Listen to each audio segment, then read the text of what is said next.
હજારો માઇલનો જોખમી પ્રવાસ ખેડીને પોતાનું સર્વસ્વ દાવ પર લગાવીને તમે ન્યાયની આશાએ કોઈ દેશના ઉંબરે પહોંચો, પણ ત્યાં નસીબના દરવાજા માત્ર 7 નસીબદાર લોકો માટે જ ખુલે। 1200 આશાભરી આંખો અને તેમાંથી માત્ર 7ને જ મળે આશરો, બાકીના બધા માટે માત્ર બરબાદી અને દેશ નિકાલ। શું આ ન્યાય છે કે પછી કોઈ રાજકીય ખેલ? આ ચોંકાવનારા આંકડા પાછળનું ભયાનક સત્ય જાણીને તમારું કાળજું કંપી જશે। અત્યારે અમેરિકાના ઇમિગ્રેશન વિભાગના એક એવા સમાચાર સામે આવ્યા છે જેણે ન્યાયતંત્ર અને માનવતાના પાયાને હચમચાવી દીધા છે। અમેરિકાના ટેક્સાસ રાજ્યમાં આવેલા ડલાસ ફોર્ટ વર્થ વિસ્તારમાં વસતા હજારો શરણાર્થીઓ માટે ફેબ્રુઆરી 2026નો મહિનો કાળી ટીલી જેવો સાબિત થયો છે। ફોર્ટ વર્થ સ્ટાર ટેલિગ્રામના તાજેતરના અહેવાલ મુજબ ડલાસ ફોર્ટ વર્થ ઇમિગ્રેશન કોર્ટમાં અસાઇલમ એટલે કે આશરો મેળવવા માટેની 1200 થી વધુ અરજીઓમાંથી માત્ર 7 જ અરજીઓ મંજૂર કરવામાં આવી। દોસ્તો, આનો સીધો અર્થ એ થાય કે અહીં મજૂરીનો દર માત્ર 1% જ રહ્યો છે। આ આંકડાઓ માત્ર આ વિસ્તારના નથી, પણ રાષ્ટ્રીય સ્તરે પણ સ્થિતિ બહુ જ ભયાનક છે। ફેબ્રુઆરી 2026 દરમિયાન આખા અમેરિકામાં 18,913 અરજીઓમાંથી માત્ર 497 અરજીઓ જ મંજૂર થઈ, એટલે કે નેશનલ એવરેજ પણ માત્ર 2% રહી।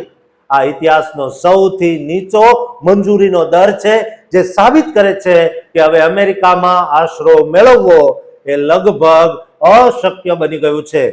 મોબાઈલ પાથવેઝ અને ટ્રેક જેવી પ્રતિષ્ઠિત એજન્સીઓના ડેટા મુજબ ડલાસ ફોર્ટ વર્થમાં 221 અરજીઓ સીધી રીતે નામંજૂર કરવામાં આવી, જ્યારે 232 લોકોએ ડર કે અન્ય કારણોસર પોતાની અરજીઓ પાછી ખેંચી લીધી છે।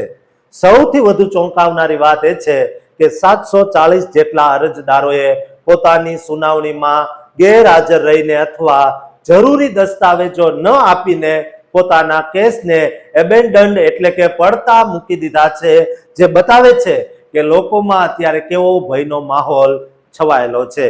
આટલા નીચા દર પાછળનું મુખ્ય કારણ સરકારની અત્યંત કડક નીતિઓ અને બદલાયેલા કાયદાકીય ધોરણો છે। હવે અસાઇલમ મેળવવા માટે તમારે બહુ જ મજબૂત પુરાવા સાથે સાબિત કરવું પડે છે કે તમારી જાતિ, ધર્મ, રાષ્ટ્રીયતા કે રાજકીય મતના કારણે તમારું શોષણ થઈ રહ્યું છે। સામાન્ય હિંસા કે રાજકીય અસ્થિરતા હવે અમેરિકામાં રહેવા માટે પૂરતી નથી। બીજી બાજુ વકીલોની પણ ભારે અછત જોવા મળી રહી છે। ટેક્સાસ A&Mની ઇમિગ્રન્ટ રાઇટ્સ ક્લિનિક અત્યારે પૂરેપૂરી ભરાઈ ગઈ છે અને નવા કેસ લેવાની સ્થિતિમાં નથી, જેના કારણે વકીલ વગર લડતા ગરીબ અરજદારોના કેસ કોઈ પણ અપીલ વગર સીધા જ રદ થઈ જાય રહ્યા છે। આ સ્થિતિ પાછળ રાજકીય દબાણ પણ એક બહુ મોટું પરિબળ છે।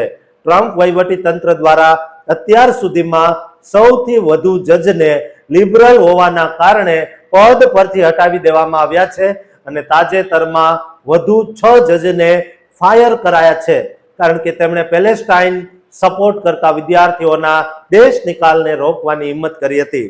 એક્સપર્ટ્સનું માનવું છે કે જજ અત્યારે રાજકીય દબાણ હેઠળ છે અને એટલે જ તેઓ માનવીય પાસાઓને બદલે કાયદાની કડક અમલવારી કરી રહ્યા છે। ટેક્સાસ A&M સ્કૂલ ઓફ લોના એટર્ની ફાતમા મારૂફ જણાવે છે કે જજ પર અસાઇલમ નામંજૂર કરવા માટે બહુ મોટું રાજકીય દબાણ હોય છે અને ખૂબ જ વિશિષ્ટ સંજોગોમાં જ હવે રાહત મળે છે। ઇમિગ્રન્ટ રાઇટ્સ ક્લિનિકના ડિરેક્ટર એમિલી હેઝર કહે છે કે આ પરિસ્થિતિ કેટલી ગંભીર અને દયનીય છે તે શબ્દોમાં વર્ણવવું મુશ્કેલ છે। અત્યારે અમેરિકામાં 3.3 મિલિયનથી વધુ કેસ પેન્ડિંગ છે અને ફેબ્રુઆરીમાં 81.9% કેસમાં સીધા જ રિમૂવલ ઓર્ડર એટલે કે દેશ નિકાલના આદેશો આપવામાં આવ્યા છે। આ સમાચાર એ દરેક ગુજરાતી અને ભારતીય માટે લાલબત્તી સમાન છે, જેઓ વિદેશમાં આશરો લેવાનું વિચારી રહ્યા છે, કારણ કે હવે કાયદો માત્ર આંકડાઓ પર ચાલે છે અને માનવતા માત્ર કાગળ પર રહી ગઈ છે। આટલા બધા સપનાઓ અને આટલી બધી મહેનત જ્યારે માત્ર 1%ની આશા પર ટકેલી હોય ત્યારે તે રસ્તો બહુ જ જોખમી છે। ટેક્સાસ સહિતના 5મા સર્કિટ વિસ્તારમાં જજ અત્યંત કડક વલણ અપનાવી રહ્યા છે। જે અસાયલમ સિકર્સ માટે એક મોટી મુશ્કેલી બની રહી છે. જે લોકો પોતાના દેશમાં સુરક્ષિત નથી અને અમેરિકાને એક આશરો માનતા હતા, તેમના માટે દરવાજા લગભગ હવે સાવ બંધ થઈ ગયા છે. આ ડેટા બતાવે છે કે 2021 થી અત્યાર સુધી નોર્થ ટેક્સાસમાં માત્ર 6% મંજૂરી મળી છે, જે નેશનલ એવરેજ 20% કરતા પણ ઘણી ઓછી છે. આ આખી સ્થિતિ અત્યારે અમેરિકન ઇમિગ્રેશન સિસ્ટમના વરવા રૂપને રજૂ કરી રહી છે. ઉજાસ ટીવી હંમેશા તમને આવી જ સાચી અને વેરીફાઈડ માહિતી આપતું રહેશે, જેથી તમે સચોટ નિર્ણય લઈ શકો અને આંધળી દોડમાં ફસાઈ ન જાઓ. કારણ કે આજના સમયમાં માત્ર જાણકારી જ તમારી સૌથી મોટી સુરક્ષા છે અને તમારી સાથે હંમેશા અમે ઊભા છીએ. દોસ્તો, આ ચેનલને સબસ્ક્રાઇબ કરજો અને આ વિડીયો એવા લોકો સુધી શેર કરજો જેઓ અસાયલમ માટે અવનવા અખતરા કરી રહ્યા છે, અને એમને કહેજો કે અખતરા બિલકુલ ન કરે.